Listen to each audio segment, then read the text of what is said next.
నేను అప్పుడప్పుడు పడుకొని లేవగానే ఎందుకో బాగా కన్నీళ్ళు వస్తాయి.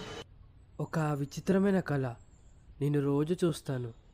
అది నాకు గుర్తుండదు. కానీ కానీ ఒక విచిత్రమైన భావన. నేనేదో పోగొట్టుకున్నట్టు అప్పుడు నా మనసుకు అనిపిస్తుంది.